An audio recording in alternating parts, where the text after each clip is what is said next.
Welcome back. In the previous sessions, we looked at Namita's traveling beauty parlor, how she analyzed the strategy using relevant elements of 4C+E framework and how she understood the impact of the growth strategy on the financial elements of her business such as revenues, costs and capital. In this session, we will begin looking at the growth plan that Namita makes to sell higher priced services to existing customers. But first, let's revisit what a growth plan is. You may remember from prior discussions that a business plan has 4 sections. Here's a quick reminder of that discussion. A business plan is a guide which outlines the objectives of a business. It then gives details of what the owners of a business must do to achieve those objectives. Business plan must change as the reality of the business changes. We looked at a format for the business plan which has 4 sections. These are called marketing and sales plan, production plan, people plan and financial plan. Let's now come to the growth plan. A growth plan is also a guide just like a business plan. It outlines the growth objectives of a business and then gives details of what the owners of the business must do to achieve those objectives. Just like a business plan, we will use a similar format for a growth plan with the same 4 sections.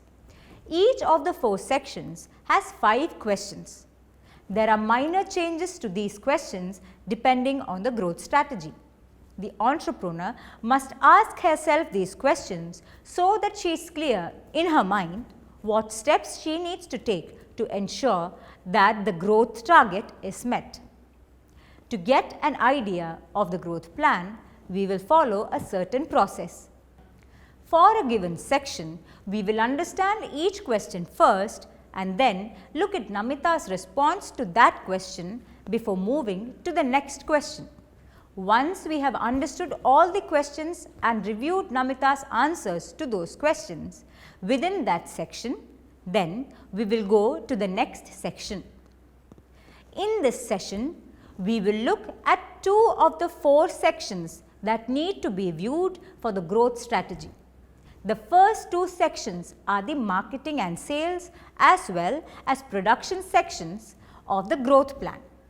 We will cover the remaining 2 sections in the next session. So, let's start with the marketing and sales section. Here's the first question. It is very important for an entrepreneur to know which products and services are likely to bring the additional revenues to help the business grow. Namita recognizes that bridal makeup with good products and with the latest styles will make her service more attractive to her customers. She will then be able to charge a higher price for these services. The next question is important so that the entrepreneur can prepare on how to convince her customers for a better quality service and an increased price. Namita is targeting a price increase of 20%. Since the bridal makeup and party makeup will now include regional variations, latest trends and additional expertise from the training, she feels she can justify the increase in price to the customers. The third question looks at the customers of Namita's business and the price of the services after adopting the growth strategy. In Namita's business, the target customers are the existing customers. Namita will send text messages to her existing customers about the future improved services and what customers may expect from these improved services. Namita will also highlight that these new services will be priced 20% more than the present charges. Let's look at the 4th question of this section. In Namita's business, 90% of her revenue is from cash sales. She is not planning to change credit policies because it will put pressure on the required working capital. We had previously mentioned how the costs of Namita's training, the loss of income during the training period and probably reduction of customers would already be affecting the cash flow in her business. It would not be good to make any changes to the customer credit policy. The fifth question is about the updates to the sales plan.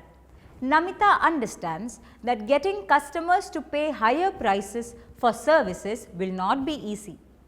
She comes up with a plan to put an additional effort to explain the reason for higher charges.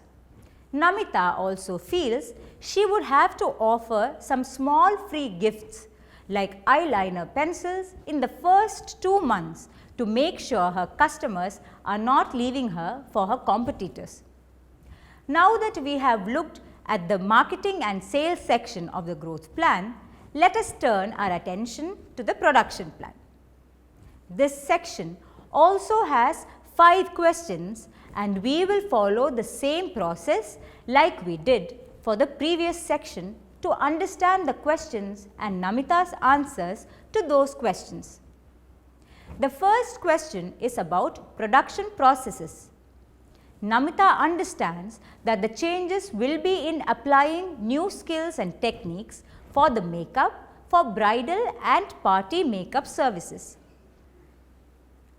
There will not be many changes in the materials and the process will not change a lot. Let's see the next question of the section. The changes to the overall processes are small. The important thing here is for Namita to apply the skills she has learned in the training on her customers and to be able to quickly show the improvement in her services. For this, Namita has decided to work with 3 to 4 of her trusted customers and provide them the new improved services at the old price rates. By doing so, Namita feels she will be able to become confident in delivering good quality service. These trusted customers would also be able to explain to other customers on how good the new improved service is. The third question is about supplier credit policy. In Namita's business, there will not be any changes in the supplier credit policies. In her business, Namita has very little dues payable to her suppliers. That will not change in any way in the growth strategy she wants to adopt. The fourth question talks about equipment. In Namita's business, there will not be any additional equipment needed for her adopting the new growth strategy. The equipment Namita uses are all owned and the same equipment will serve her business needs in the future as well. The final question of the section refers to the production plan. There will be a small change to the production plan for the month in which training will take place. Because of the time Namita spends on training, the time available to Namita to provide travelling beauty parlour services will be much less in that month. The beauty cream and cosmetics needed will be lesser. The timing of the services will also change. All appointments with customers will need to be moved to the evening slots. We are of course discussing the changes needed in the month of training. Within a few months of the training, Namita feels the plans will all come back to normal, similar to the months prior to her taking time off for training. Having completed the marketing and sales as well as production sections of the growth plan, Namita is ready to tackle the next 2 sections and prepare a set of immediate tasks for herself. We will discuss those in the next session.